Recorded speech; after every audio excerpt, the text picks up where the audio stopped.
Queridos, abra sua Bíblia no livro de Gálatas, capítulo 4. Vamos ler,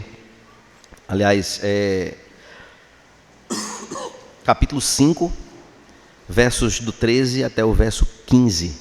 Vamos ler esta pequena porção hoje, que, seguindo a proposta da exposição de todo o livro, esta é a perícope de hoje.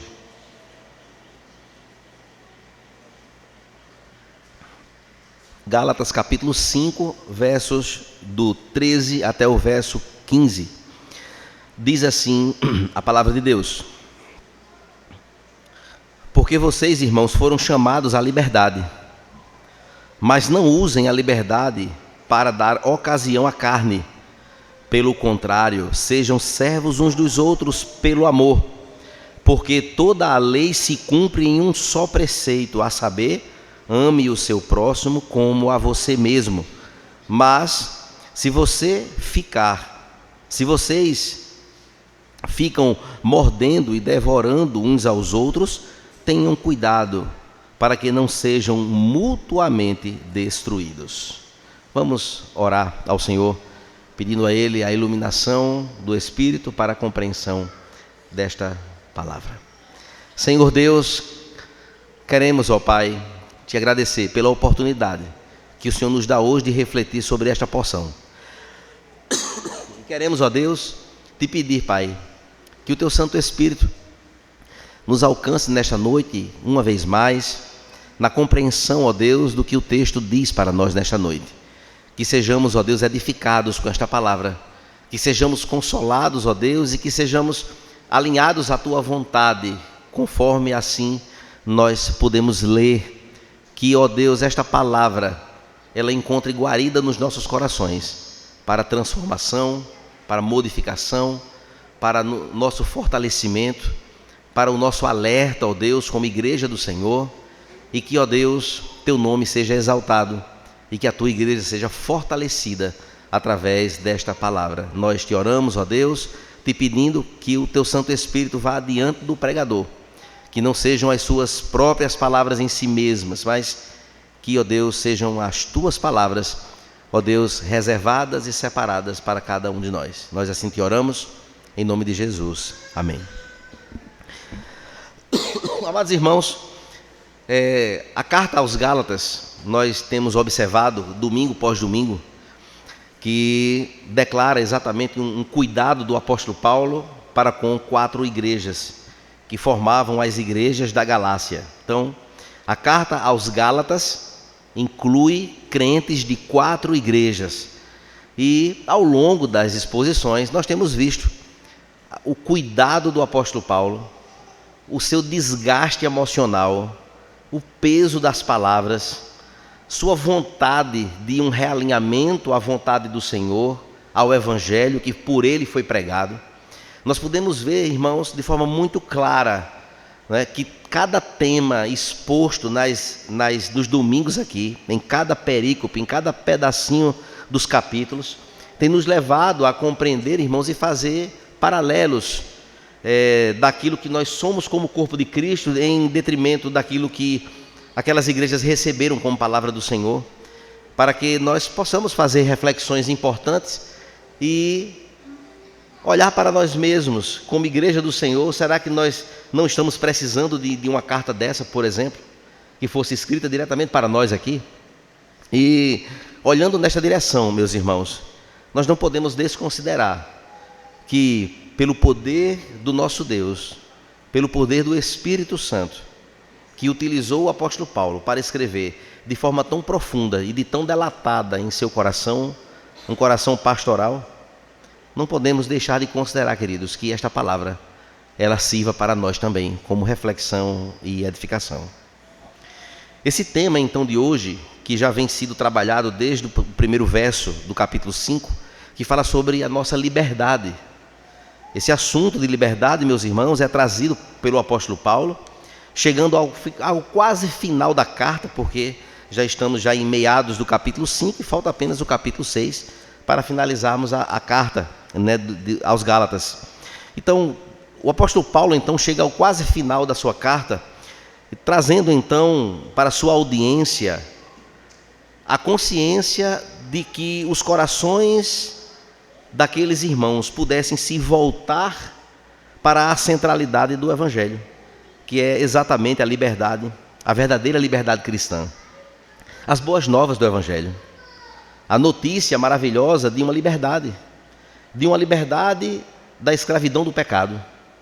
A liberdade que outrora nós não tínhamos, porque sem a intervenção de Cristo, estávamos ainda escravizados pelo pecado. E, queridos, quando nós olhamos para este direcionamento do apóstolo Paulo, podemos ver, meus irmãos, que ele não está tratando aqui de uma liberdade autônoma. Ele não está falando de uma liberdade centrada no homem. Eu sou livre, faço o que eu quiser. Meu corpo, minhas regras. Minha mente, minha vontade, será o que será feito. Não é nesse aspecto mundano, pequeno, restrito. Não, ele está falando de algo que é muito mais além do que uma licença para viver segundo os impulsos da carne. Eu faço o que vem na minha mente. O que der na telha, eu estou aqui fazendo. Não é esse tipo de liberdade. Pecaminoso, restrito, longe da vontade do Senhor. Essa liberdade, queridos, que ele então apresenta, ela é aplicada pelo Espírito Santo, que nos direciona a uma vida na dinâmica do amor. Há de fato um entrelaçamento de que somos livres para vivermos o amor. E o texto de hoje é muito sugestivo quando nós, nesses 3 apenas versos que foram lidos, nos levará a uma compreensão muito mais profunda, e ele traz detalhes interessantes acerca daquilo que ele escreveu nesta pequena porção. Essa liberdade, meus irmãos, ela está profundamente enraizada na doutrina da justificação pela fé somente. E quando ele fala sobre esta liberdade, em que fomos libertos da culpa do pecado, da condenação da lei, do domínio da carne, não por méritos próprios, não que nós pudéssemos então nos libertar a nós mesmos, não, mas é pela graça soberana de Deus que nos alcançou graciosamente. A liberdade cristã, meus irmãos, se apresenta como o antídoto contra o legalismo judaico vivido naquele tempo, vivido naquela época. Havia de fato uma problemática, em que havia uma intervenção, uma inferência na vida da igreja por parte dos falsos mestres judaizantes, que queriam acrescentar ao evangelho algo. E a liberdade então pregada por Paulo, queridos, é também o antídoto contra esse evangelho híbrido que era vivido, procurado viver naquele tempo, naquelas 4 igrejas, mas que é tão hoje percebido nos nossos dias. Um evangelho híbrido tão evidente nos nossos dias, que torna esta carta tão atual para nós, no nosso tempo, que prega o acréscimo a tantas outras coisas, a tantos penduricalhos ao evangelho, à verdade pura e simples daquilo que o evangelho ele é. Paulo, então, queridos, combate com a mensagem: Cristo nos chamou, ele nos chamou para a liberdade. Essa mensagem, ela é libertadora, ela é cristalina, ela é resoluta e suficiente no combate aos falsos mestres, aqueles já citados anteriormente.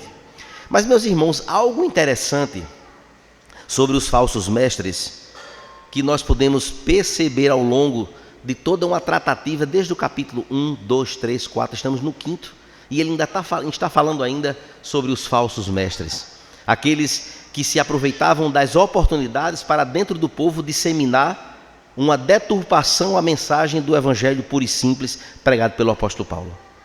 Nós podemos então perceber, queridos, e com isto eu concordo com alguns comentaristas que falam sobre esta porção, de que os falsos mestres, irmãos, eles eram como um câncer. O câncer que nasce no corpo humano e que vai destruindo células aos poucos, aos pouquinhos. Daqui a pouco há um patamar enfermado em um determinado órgão, e aquilo vai se enraizando até levar o indivíduo à morte. Um câncer, queridos, sempre precisa de um ambiente onde tem vida, onde tem vitalidade, que seja sadio para ser implantado. Ou seja, um falso mestre, ele precisa de uma igreja boa. Um falso mestre, ele precisa, de um ambiente sadio, onde se prega verdadeiramente a palavra. Ele precisa então deste espaço para que ali ele possa colocar em execução o seu plano macabro, destrutivo, destruidor. Falso mestre não é apenas aquele, como muitos também concordam nesta mesma ideia, e eu aqui ratifico, não é apenas o falso mestre aquele que usa o microfone para ensinar, mas são todos aqueles que se propõem, nos momentos de ajuntamento, trabalhar na desconstrução daquilo que na igreja é pregado e ensinado pela palavra de Deus. São pressupostos que tentam entrar sorrateiramente na mente das pessoas a fim de deturpar toda uma verdade estabelecida e pregada ao longo do tempo. Se colocam-se então como falsos mestres e eles então se colocam como professores, como pessoas que agora podem assumir uma postura de prejudicar, porque não é para salvar, mas é para prejudicar. É a mesma coisa de alguém que deseja atrapalhar o processo sadio de formação acadêmica de um seminário. É um professor de teologia liberal que quer um emprego num seminário sadio, sério. E ali ele começa, na sala de aula, começa agora a dizer que as coisas não são como eles pensam, não são como eles aprenderam, que o seminário está errado, que a visão certa é essa, e começa a colocar dúvida em coisas que são princípios estabelecidos. E aí, sorrateiramente, devagarzinho, o veneno começa então a tomar conta. O câncer começa a se espalhar. E eles nunca, irmãos, criam nada. Falsos mestres, eles nunca criam nada, mas cercam pessoas com falas agradáveis, com simpatia, com lisonjas, se infiltrando devagarzinho, vai corrompendo a mentalidade das pessoas, com uma pseudo-amizade, atraindo então gente para si como um câncer, que estraga algo antes sadio. Falso mestre tem esta característica. Era exatamente, meus irmãos, isto, o que estava acontecendo nas igrejas da Galácia. Este era o ponto fulminante de toda uma tratativa que o apóstolo vem tratando desde o capítulo 1. Estes pseudos líderes estavam então infiltrados dentro da igreja, e nós podemos entender, irmãos, que até hoje o modus operandi dos falsos mestres são os mesmos. Os mesmos. São pessoas infiltradas nas igrejas, via de regra, igrejas sadias, para então desconstruir aquilo que é construído pelas bases da Escritura Sagrada. São sorrateiros. Parece que somente Paulo tinha tal discernimento. Assim como às vezes, meus irmãos, numa igreja, somente o pastor da igreja, ele percebe o que ninguém está percebendo. Deus abençoe a ligação. E aí, meus irmãos, olhemos para o versículo 1. Percebam, queridos, que somos libertos, queridos, da condenação do pecado. E esta é a primeira manifestação da liberdade. Observem, amados, que o salário do pecado é a morte. Sabemos muito claramente isso. Havia, de fato, um veredito de condenação. Falamos sobre isso hoje pela manhã. Deus, então, pegou esse veredito de condenação e ele lançou na conta do seu próprio Filho. Percebam, toda uma construção daquilo que representa a liberdade que foi nos alcançada. Ao mesmo tempo, queridos, que Deus pegou um veredito de justificação, de pureza, de integridade e pôs na nossa conta. Ele nos transformou pelo seu grande amor em agora justificados e colocou a nossa dívida na conta do seu Filho Jesus, que levou sobre si as nossas dores. Amados irmãos, fomos libertos por Cristo. O verso 3, o capítulo 3 e o verso 13 de Gálatas diz exatamente isso. Percebam comigo. Capítulo 3, verso 13. Cristo nos resgatou da maldição da lei, fazendo-se Ele próprio maldição em nosso lugar, porque está escrito: maldito todo aquele que for pendurado no madeiro. Percebam, irmãos, a envergadura do que representa essa liberdade. Apenas, e ainda no capítulo 5 e o verso 1, nós somos libertos da obrigação de cumprir a lei cerimonial judaica. Está dizendo lá, no versículo 1 deste mesmo capítulo, capítulo 5, para a liberdade foi que Cristo nos libertou. Por isso, permaneçam firmes e não se submetam de novo a jugo de escravidão. Amados, está muito clara a ideia daquilo que o apóstolo Paulo vinha trazendo à luz da mente daqueles irmãos. Eles precisavam entender que foram libertos e que eles não deviam se submeter à escravidão de outrora. Eles estavam agora libertos de calendário, de cerimônias judaicas, de todo tipo de apetrechos que eram apenas sombras em que em Cristo foi tudo cumprido. Eles precisavam agora viver essa liberdade que chega para eles como um presente, uma dádiva de Deus. E agora falsos mestres estavam se infiltrando dentro da igreja, dizendo: é mentira, não é somente isso, você vai ter que se circuncidar. E alguns já haviam se circuncidado. Alguns já estavam querendo retroceder de toda a liberdade que o Senhor, pela pessoa do apóstolo Paulo, havia ensinado. Vejam, irmãos, que no verso 13, que nós lemos, no verso 13, então, ele diz: porque vocês, irmãos, foram chamados à liberdade, mas não usem a liberdade para dar ocasião à carne. Pelo contrário, sejam servos uns dos outros pelo amor. Este verso, meus irmãos, nos traz a ideia muito clara dessa estrutura de liberdade que aponta-nos e que nos indica, que nos leva para o amor. Observe, irmãos, que os falsos mestres, eles estavam distorcendo exatamente este ensino quanto à liberdade. Ou seja, era uma liberdade que não era tão liberdade assim. Não era muito bem assim. Existem algumas coisas que tem acréscimos, tem coisas a serem colocadas, e Paulo veementemente condena exatamente, meus irmãos, estes acréscimos. Ele a reafirma: ora, vocês foram chamados à liberdade, ponto. Só que aí ele faz um acréscimo, de que não podemos usar a liberdade para dar ocasião à carne. E aí, meus irmãos, nós precisamos compreender que aqui se instala uma palavra chamada antinomismo. Antinomismo, meus irmãos, do grego é o contra-lei, é o contra cumprir o ensino. É a crença teológica, meus irmãos, de que pela graça e fé em Cristo os cristãos estão totalmente livres para fazer tudo aquilo que o seu coração quiser fazer e dar vontade e fazer tudo o que as paixões pecaminosas vierem ao coração. Isto é antinomismo. É aquela velha história, aquela falácia, é o termo, a ideia mentirosa de que, como uma vez salvo, salvo para sempre, agora eu posso fazer o que eu bem quiser. Isso é mentira. Não é assim. Uma vez salvo, salvo para sempre, é verdade. Mas uma vez salvo, salvo para sempre, são aqueles que vão perseverar. É os que vão evidenciar frutos do Espírito. Nós vamos falar a partir do domingo que vem. Estejamos com isso preparados para o texto, porque é carga pesada. São aqueles que vão viver para agradar ao Senhor. Aqueles que vão abrir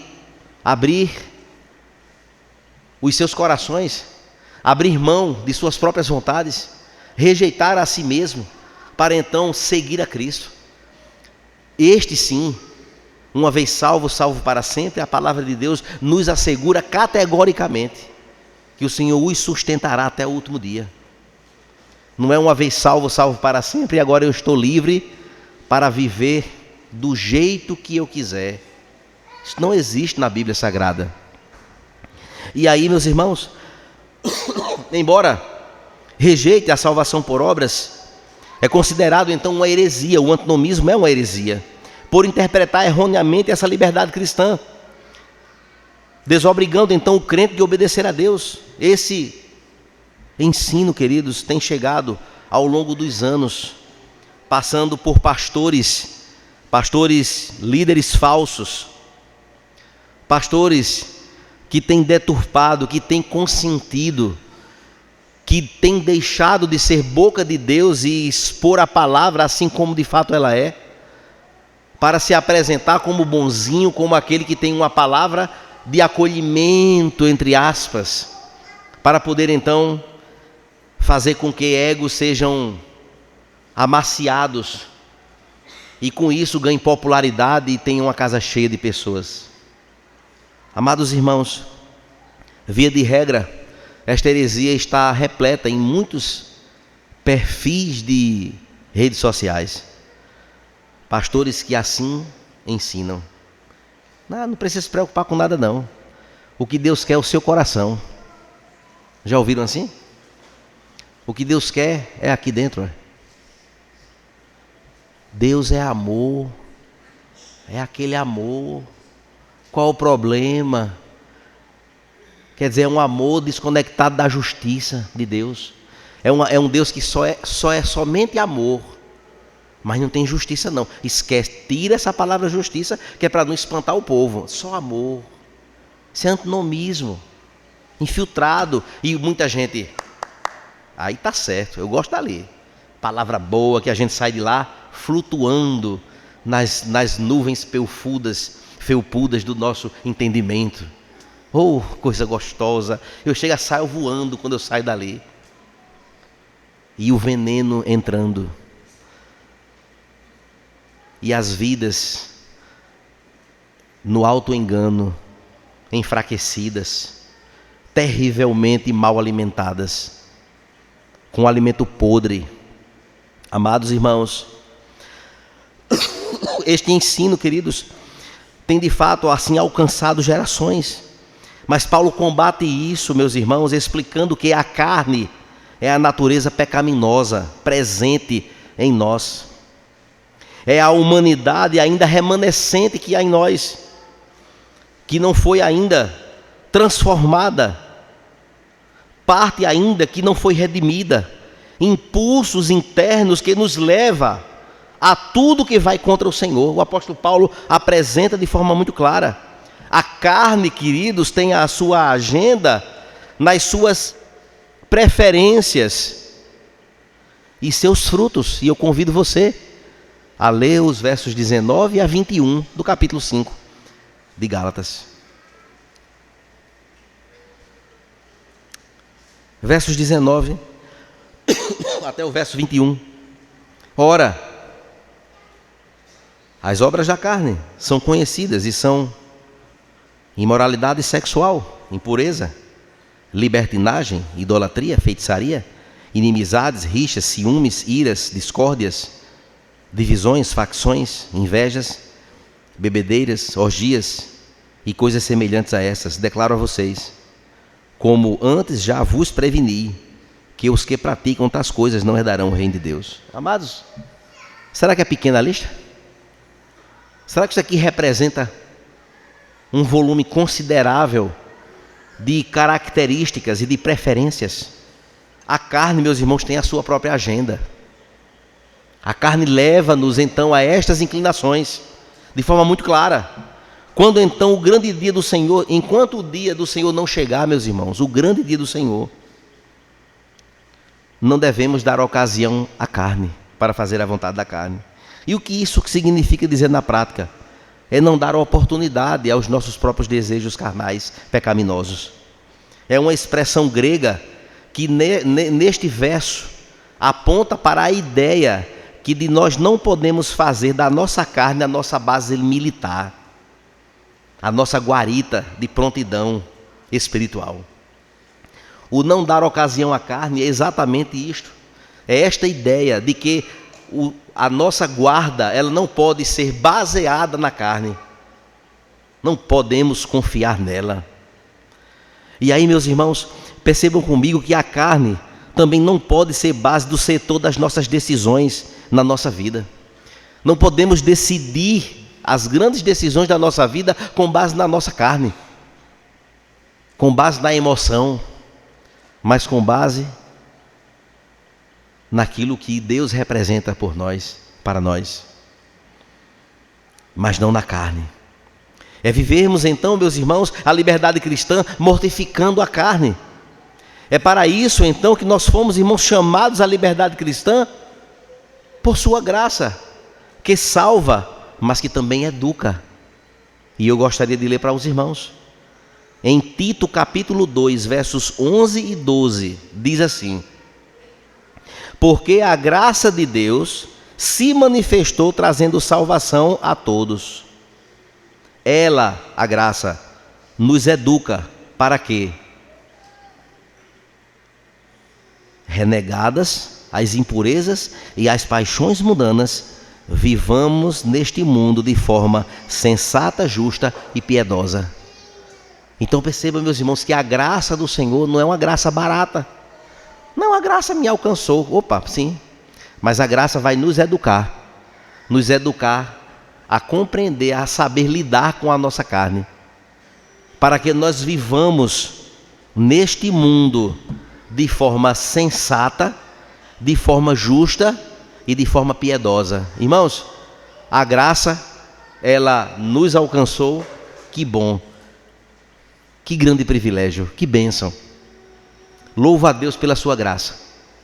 Mas existem 3 implicações importantes que ela mesmo educa. Ela nos educará. No versículo 13, ainda do verso B, a parte B, ele diz o seguinte, o verso 13: pelo contrário, sejam servos uns dos outros pelo amor.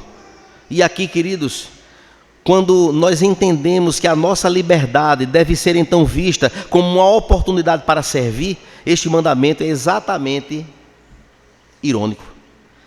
Observe, irmãos, que Cristo nos libertou para a liberdade em que fomos então libertados, mas agora a vossa liberdade tem um propósito de servir. Sirvam então como servos. E este mandamento, meus irmãos, ele é incrível, porque a liberdade cristã nos escraviza ao amor. E aqui há um grande detalhe importante, ou seja, uma liberdade que nos escraviza. Nós fomos libertados, ou libertos, da escravidão do pecado, do império da morte, da perdição eterna, mas essa liberdade automaticamente nos faz escravos do amor. Agora, percebam, irmãos, ser escravo do pecado, escravo do amor, há uma grande diferença. Há uma grande diferença. Ser escravo do pecado é um tipo de escravidão que nos levará a cada vez a patamares mais profundos de perdição, de distância, de destruição, de pecaminosidade, de vergonha, de culpa, de dor e de perdição eterna. Aí Cristo vai lá, nos resgata, quebra as nossas algemas e agora vocês são livres. Eu comprei vocês. Mas agora vocês não estão livres para fazer o que vocês querem. Vocês agora vão pertencer a um outro reinado, em que lá vocês serão agora também escravos, uns dos outros, escravos do amor. E aí, meus irmãos, como isto aparece para nós de forma tão importante.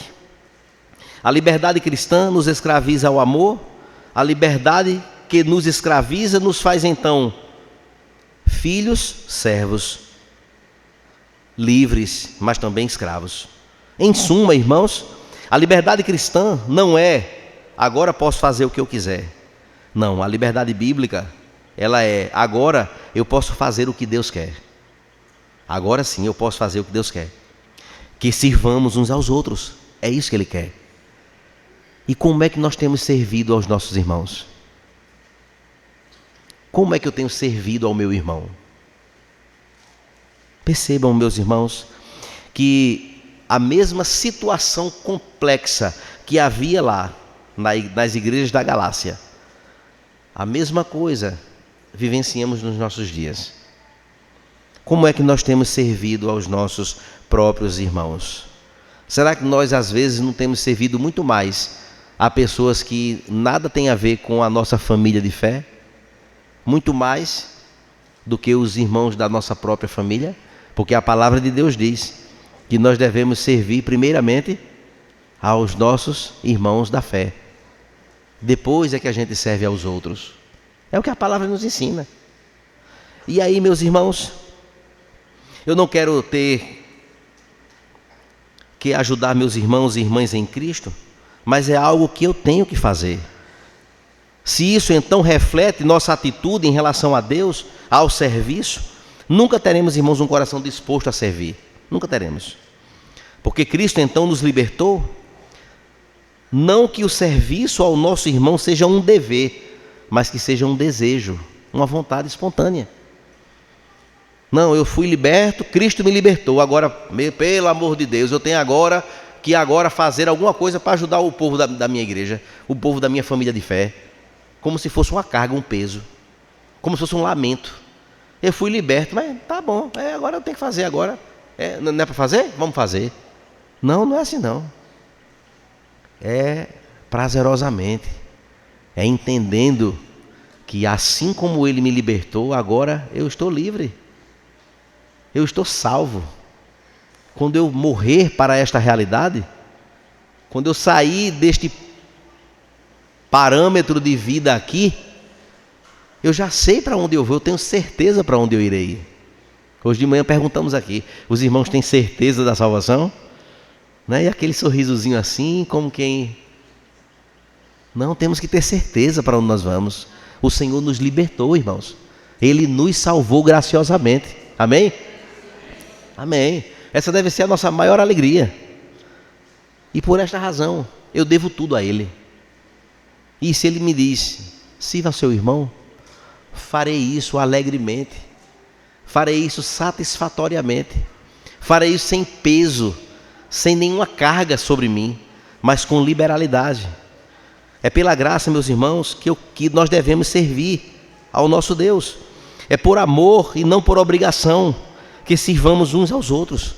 Paulo, queridos, não diz que nós devemos servir uns aos outros por conta de uma pesada obrigação, um dever. Agora você é obrigado a fazer isso. Não.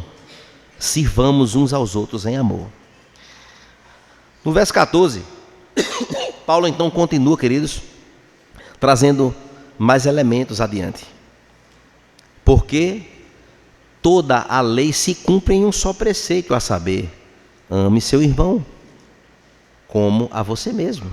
E veja que está entre aspas esta parte em que ele faz uma citação. Paulo resgata este princípio anteriormente desde o Antigo Testamento. Levítico 19, verso 18, está lá dizendo: amarás o teu próximo como a ti mesmo. Paulo está então citando diretamente esse texto. Ele está resgatando, ele não está inventando nada. Ele está agora coletando lá de trás algo já estabelecido. Diz, olha, você deve amar o seu irmão como a você mesmo. O princípio já estava na lei desde o princípio. Mateus 22, do 37 ao 40, Jesus declara que toda a lei e os profetas dependem então esses dois mandamentos: amarás a Deus e ao teu próximo. E aqui está o resumo perfeito da lei moral. Assim, queridos, João capítulo 13, versos 34 e 35, o novo mandamento te dou, que vos ameis uns aos outros. O amor, então, como marca distintiva do discípulo. Isso é muito importante. E, meus irmãos, não se trata de uma inversão de entendimento do amor próprio, porque amarás ao teu próximo como a ti mesmo. Então eu tenho que me amar primeiro. Eu preciso me amar, eu preciso, inflar, né, me valorizar. Não, não é isso não. Não se trata dessa inversão de entendimento. Primeiro, eu preciso me amar no egocentrismo, para depois eu pensar nos outros. Meus irmãos, a Bíblia já parte do pressuposto que você se ama. Já parte. Efésios capítulo 5, versos 29 e 30, na tratativa de marido e mulher, marido e esposa, que nós devemos amar a ela como nós amamos a nós mesmos. Já está escrito isso. Ninguém jamais odiou a sua própria carne, antes cuida e alimenta. Como é que eu vou tratar mal a minha esposa, que é comigo uma só carne? Se eu a maltrato, eu estou maltratando a mim mesmo. Então, neste entendimento, o apóstolo Paulo, então, traz esta mesma ideia. Tudo o que fazemos, irmãos, deve ser condicionado a amar ao nosso próximo como a nós mesmos. E aí, queridos, esteja sempre consciente de como você gostaria de ser tratado. Isto aqui é um primeiro passo importante. Você quer que as pessoas orem por você? Então comece a orar por elas. Faça a sua parte. Eu não oro por ninguém, mas a minha vida é pedir oração. Irmãos, ore por mim, mas eu não faço oração por ninguém. Isso acontece muito. Ou então alguém diz assim, irmão, ore por mim, vou orar. E nunca ora. O tempo passa, a pessoa foi curada, irmão, muito obrigado pelas orações. Amém, irmão. Nunca orei. Porque nós perdemos este senso de fazer pelo outro aquilo que nós queríamos que ele fizesse por nós. Um pastor colega meu disse, eu acabei com isso na minha vida, Ivan.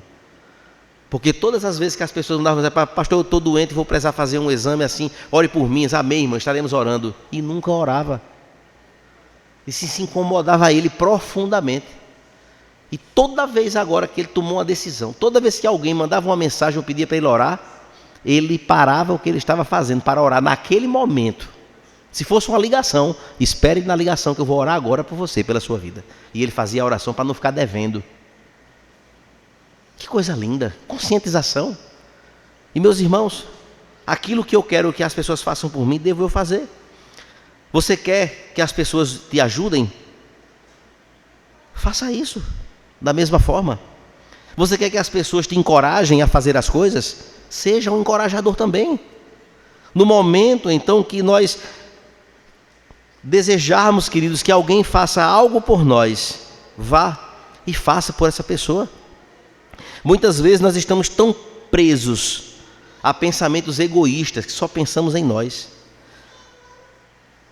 E não foi para isso, irmãos, que Deus nos chamou. Pense no que foi feito por você. Ele já fez tudo por você. Ele te sustenta, te dá tantas dádivas. De tal forma que se nós fôssemos anotar todos os benefícios que o Senhor já tem nos dado, eu não sei que grossura seria esse livro para podermos escrever. E queridos, nesta direção Ele dá o exemplo de que Ele faz por nós, para que nós tenhamos consciência de que na mesma medida que nós recebemos, nós possamos fazer. Ora, se eu recebo de Deus o perdão, eu preciso também, assim, com a mesma medida, perdoar aqueles que carecem de perdão. Que do contrário, eu estou sendo hipócrita de receber tanto de Deus e não fazer nada pelo meu próximo. Assim, queridos, outro obstáculo é ser pretensioso em servir. Eu sirvo, mas eu preciso ver algum interesse.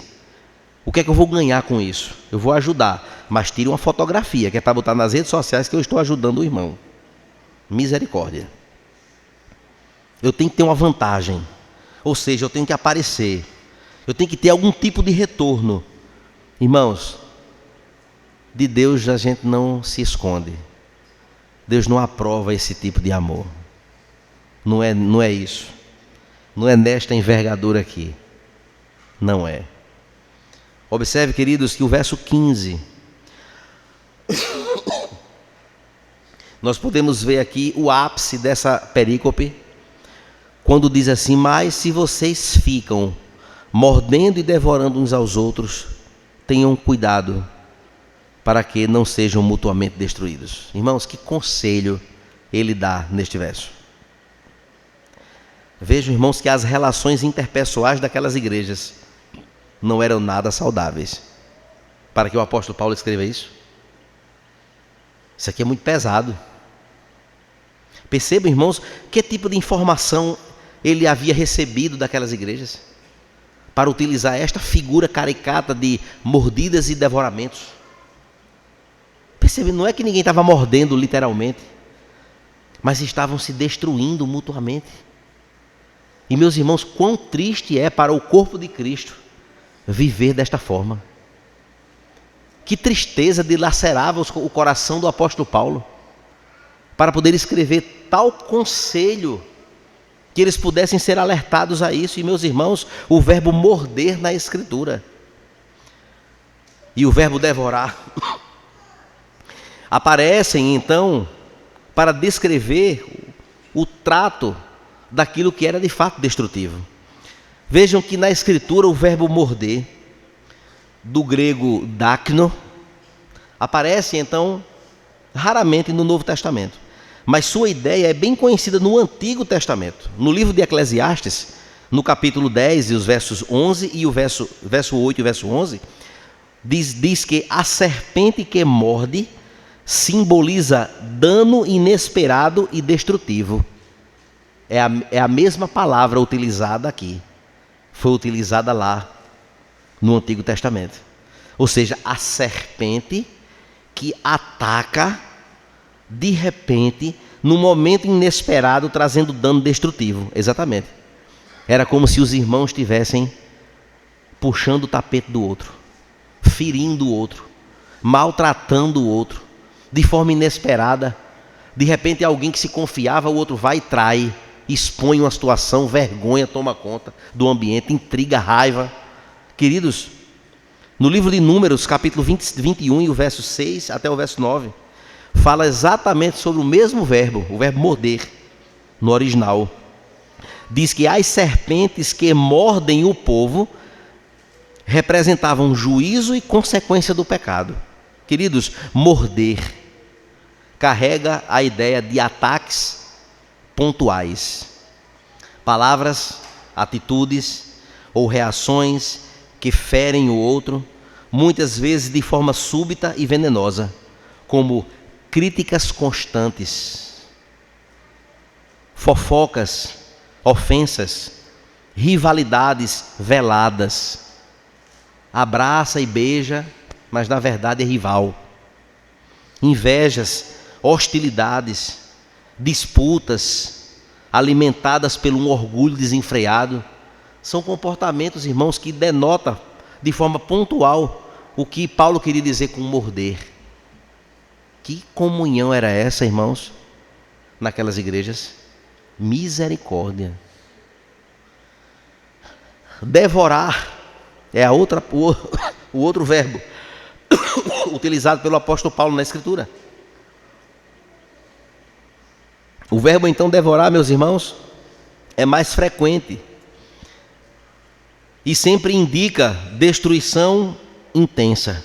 A primeira epístola do apóstolo Pedro, no capítulo 5, verso 8, fala exatamente isso. O diabo é descrito como um leão que ruge procurando a quem possa, em algumas versões é tragar, em outras é devorar. É o que Satanás quer fazer, o diabo, o nosso adversário. No Evangelho de Mateus 23, e o verso 14, os fariseus devoravam as casas das viúvas, ou seja, é a ideia da exploração religiosa destrutiva. Chegavam lá para enganar, para usurpar, para deturpar, para poder tirar vantagem, para poder escravizar religiosamente. Era a atitude dos fariseus, que era tão combatida pelo próprio Cristo. O Senhor era impiedoso com aqueles fariseus.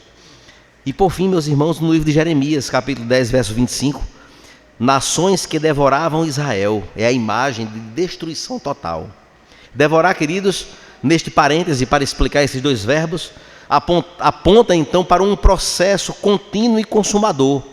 Não apenas ferir, mas destruir completamente. Irmãos, quem faz isso ainda está escravizado pela carne. E estas cartas não foram escritas para ímpios, foram escritas para o povo de Deus, para aqueles que estavam na igreja, reunindo domingo após domingo. A carta foi escrita para quem se intitulava como crentes em Cristo Jesus. E aí, queridos, esse de fato é comportamento que se relaciona com animais, serpentes, não é? Como foi lido aqui, que morde, que devora, como leão, animais irracionais, que mostra o quão incompatível é com a vida cristã. Quando irmãos passam a agir movidos pela carne, queridos, e não pelo amor, a igreja começa a ser enfraquecida de dentro para fora. E é por isso que ele diz, para que vocês não sejam destruídos mutuamente. E a destruição é justamente nesta via. Paulo então, queridos, usa essa imagem para demonstrar uma igreja sem amor algum. Não havia amor, é uma igreja então marcada pelo legalismo. Uma igreja não escravizada pelo amor, mas escravizada pela carne. As igrejas da Galácia, queridos, afagavam os falsos mestres e devoravam seus próprios irmãos. Era o que estava acontecendo. Paulo então entra pesado nos aspectos interrelacionais, interpessoais, de que os falsos mestres estavam de fato tomando conta da igreja, trazendo para si a mentalidade das pessoas, fazendo com que eles fossem exaltados e afagados, enquanto os irmãos viviam se mordendo e se destruindo e se devorando uns aos outros. Mas o incrível, irmãos, é que ninguém estava percebendo isto acontecer na igreja. Paulo, que teve esta clara percepção e traz um diagnóstico, um raio-x de um veredito importantíssimo e revelador. Eu faço a mesma comparação, irmãos. O apóstolo Paulo tinha uma percepção impressionante. Quando ele soube lá de Corinto da situação daquele jovem que se relacionava com a mulher do seu pai, ninguém dizia nada e estava tudo bem, o barco rolando tranquilo.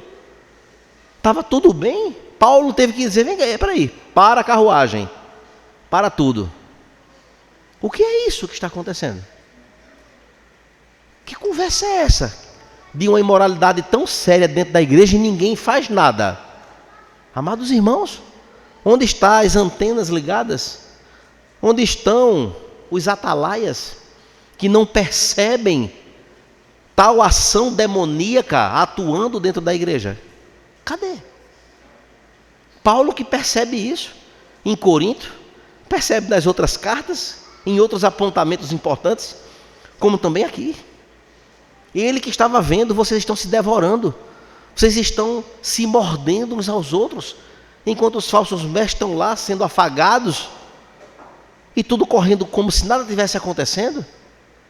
Amados irmãos, nisto nós somos chamados a sermos alertas, a sermos atalaias, atentos a todo movimento dentro da igreja. Se o movimento é em amor, que assim seja, que sejamos cooperadores.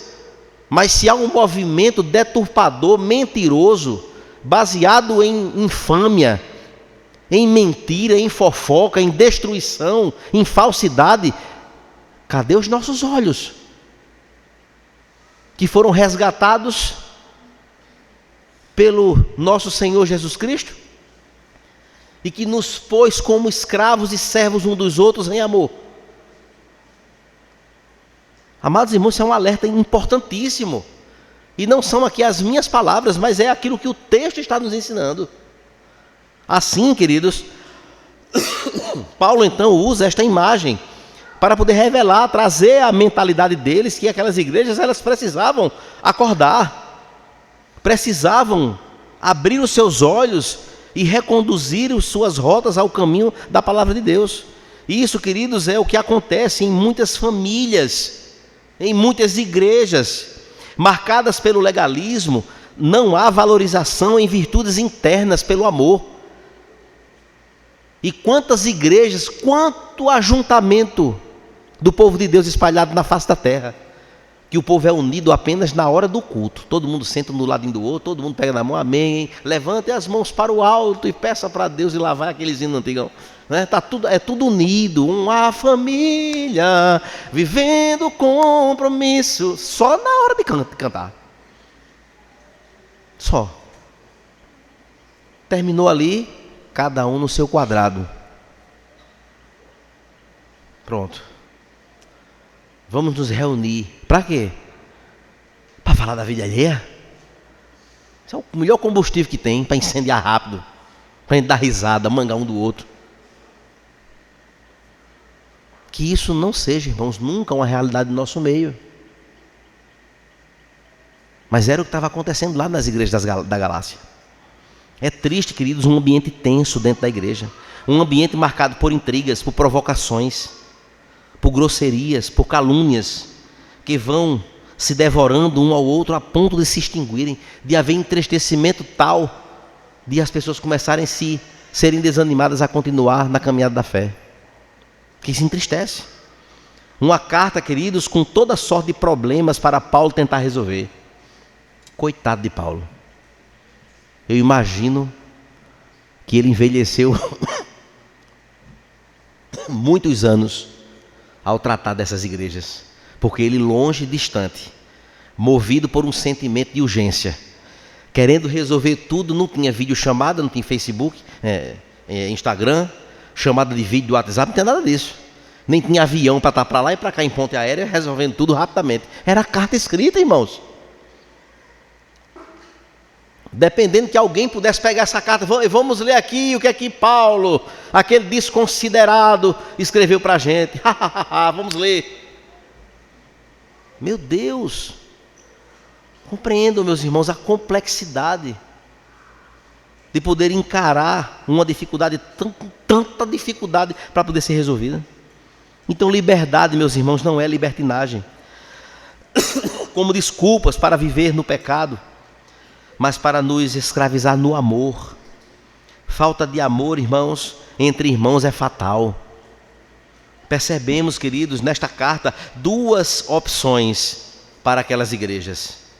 Ou se amavam verdadeiramente e se uniam em prol do Evangelho, ou viver se mordendo, mergulhadas no legalismo, até o ponto de elas se extinguirem completamente, pela incapacidade de amar uns aos outros.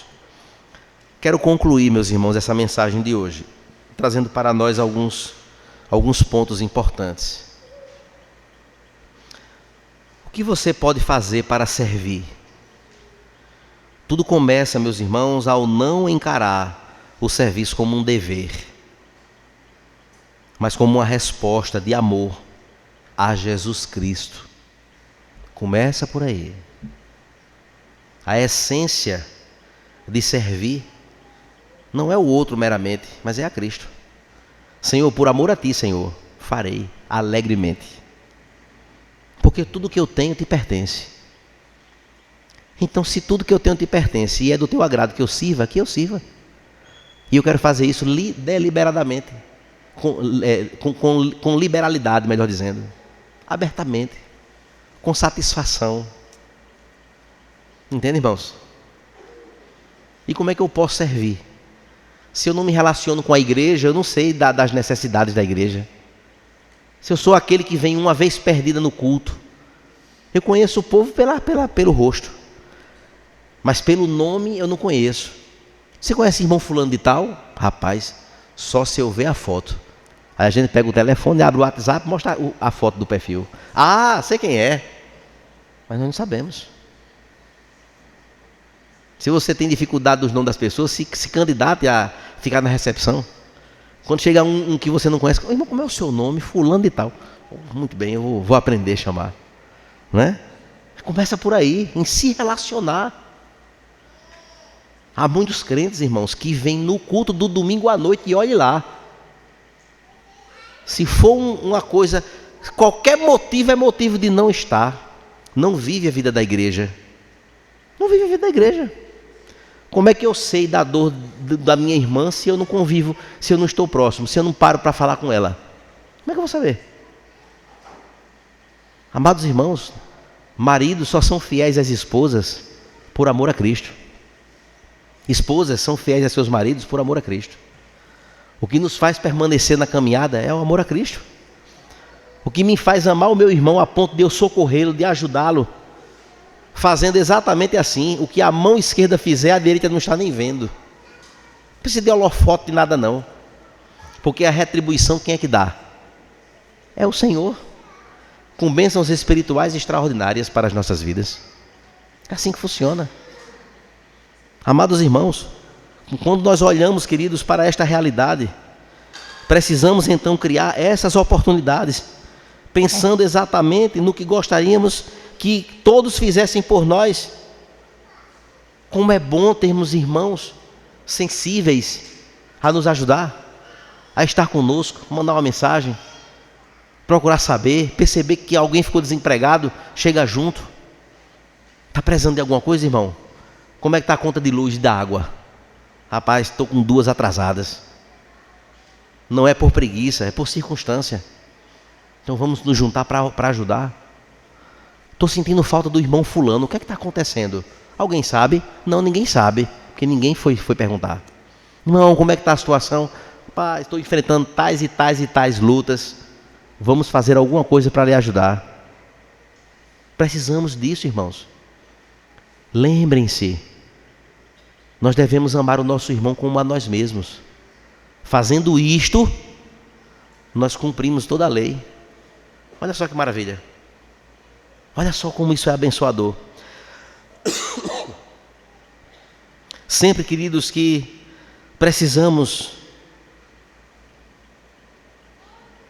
ter a oportunidade de fazer algo por alguém, devemos nos lembrar. Fomos libertos para servir. Ou seja, somos livres e ao mesmo tempo escravos de uma outra dimensão. Não para entregarmos ao egoísmo. O cristão deve usar a sua liberdade para nutrir este servir, para cultivar humildade e paciência, evitar então alimentar contendas, buscar reconciliação, pois é para isso que nós fomos chamados. E lembrar que a unidade da igreja é algo tão precioso diante de Deus. Amar irmãos imperfeitos aos nossos olhos e lutar por eles é uma das maiores evidências de maturidade espiritual, porque nós somos levados a apenas nos acostar, caminhar e estar junto de quem é legal com a gente. Eu gosto muito, o irmão fulano é muito bacana, tal. O irmão fulano, não, o irmão fulano é porque ele é assim, aquele jeito dele, né?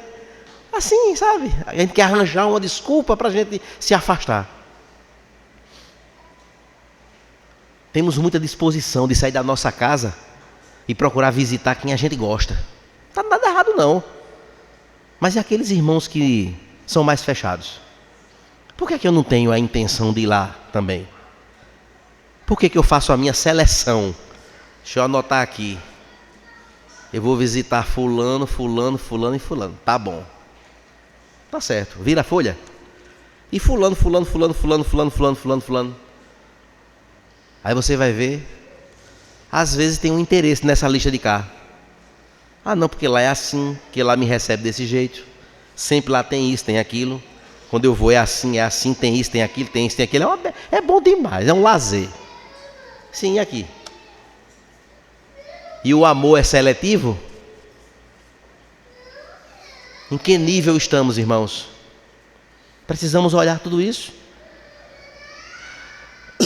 E eu queria falar aqui a 3 públicos hoje aqui.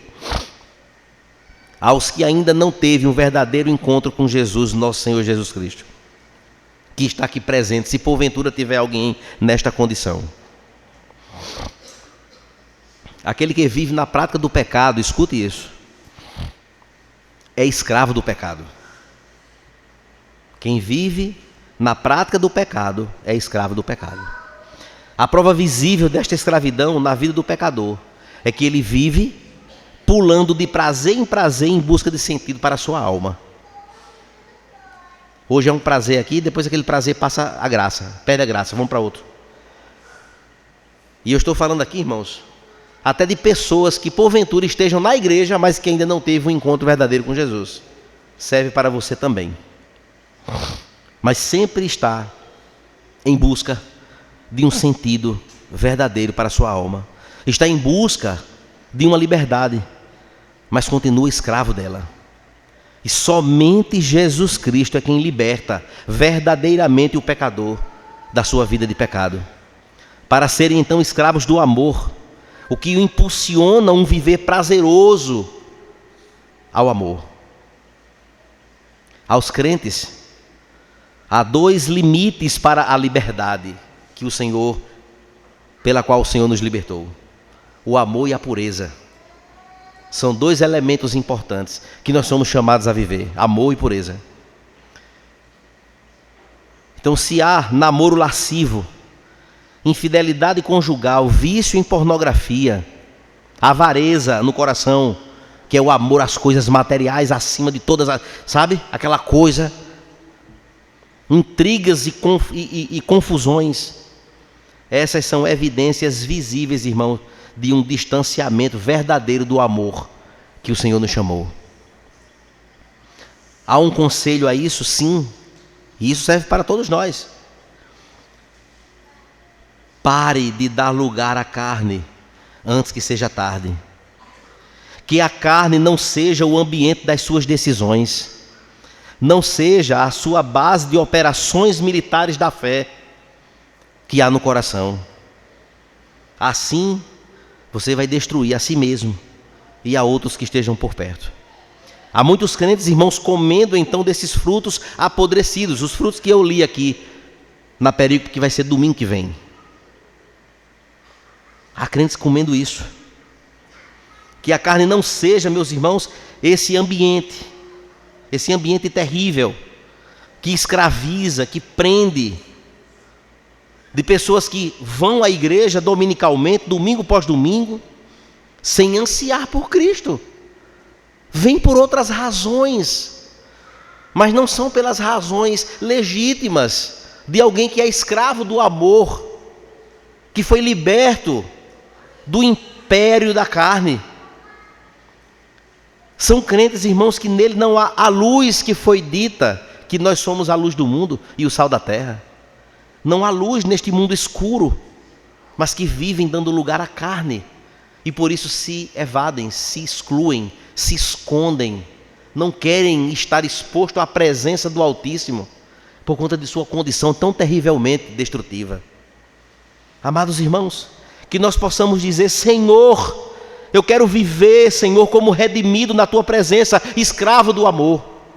Que nós possamos dizer isso, com liberdade, com tranquilidade, de peito aberto.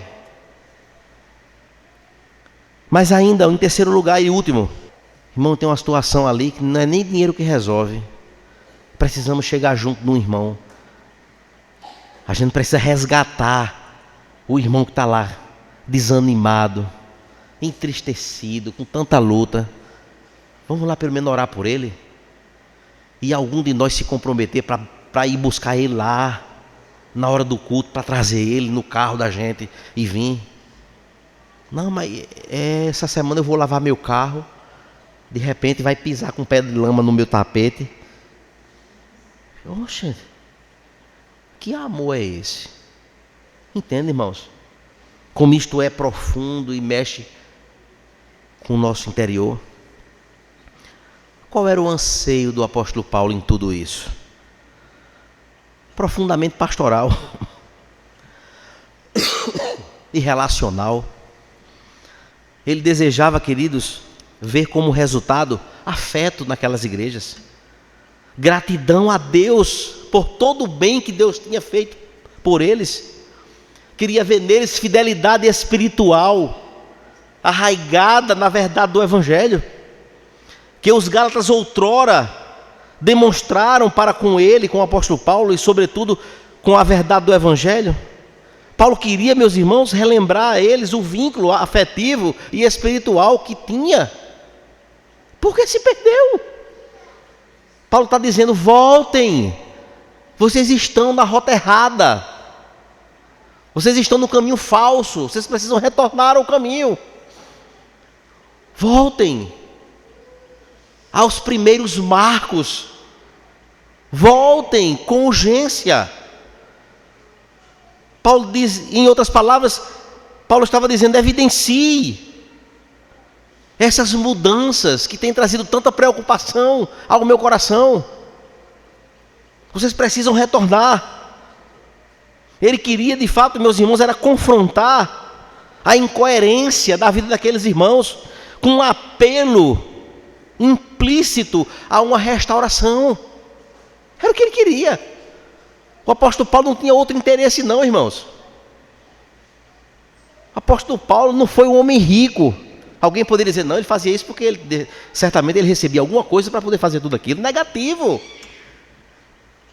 Os irmãos lembram que ele, uma certa vez preso, fez referência aos filipenses como a igreja mais pobrezinha que tinha, que mandava uma ofertazinha para ele, de vez em nunca, não era nem de vez em quando acontecia, e por aquilo ele era grato, e muitas vezes faltava o do dia a dia, e ele teve que um tempo trabalhar, suar, para construir tendas, para não passar fome, e mesmo assim ele acaba dizendo, eu sei o que é passar necessidade. Quando ele diz, eu sei o que é passar fome e ter abundância. Eu sei o que é passar frio e estar aquecido. Eu sei o que é ter o que não ter. Posso todas as coisas. Eu posso passar por todas as circunstâncias naquele que me fortalece. Essa é a realidade do apóstolo Paulo. O interesse dele era puramente de ver uma igreja viva, redimida, fortalecida, confirmada, abençoada. Era o que ele queria. Era o intento do seu coração. Paulo, querido, desejava o retorno deles à pureza do Evangelho. O anseio de Paulo, por fim, encerrando, não é meramente emocional, mas é algo teológico, pastoral. Restaurar a centralidade da graça, é reatar de fato o vínculo entre pastor e igreja, que outrora estabelecido e agora perdido. É reconstruir, meus irmãos, um clima de reconciliação, em que os gálatas eles precisavam viver a alegria genuína do Evangelho, e esquecer todos os penduricalhos judaizantes que os falsos mestres estavam tentando colocar de volta na igreja. Em outras palavras, irmãos, Paulo desejava no seu coração que eles pudessem voltar a ser moldados pelo mesmo Evangelho que um dia Paulo levou, sofreu, lutou, implantou, ensinou, discipulou, demonstrou na plantação daquelas 4 igrejas. E nós aqui, como é que nós estamos? Nós estamos certos da nossa escravidão ao amor, como resultado de uma liberdade que já nos alcançou em Cristo? Precisamos, irmãos, olhar para essa perícope e perceber claramente que há uma preocupação teológica, há uma preocupação relacional e interpessoal do apóstolo Paulo para com essas igrejas, e que estas preocupações elas são vigentes no nosso tempo aqui. Precisamos encarar esses textos, irmãos, e termos cuidado se nós não estamos ou mordendo ou sendo mordidos, se não há intentos de devoramento, de delaceramento no nosso meio, porque o corpo de Cristo aqui reunido precisa estar fortalecido com todos os níveis e patamares de verdade e sinceridade diante de Deus, onde todos os corações aqui possam ter como objetivo a glória de Deus e não a evidência daquilo que nós fazemos. A evidência é para o Senhor. Que o Senhor nos abençoe, irmãos. Que o Senhor nos guarde, nos proteja e nos abençoe. E que possamos ir para casa pensando em todas essas verdades que estão estabelecidas pelo apóstolo Paulo ao escrever a carta aos Gálatas. Amém? Que Deus nos proteja e nos fortaleça com esta palavra desta noite. Fiquemos de pé, vamos orar ao Senhor.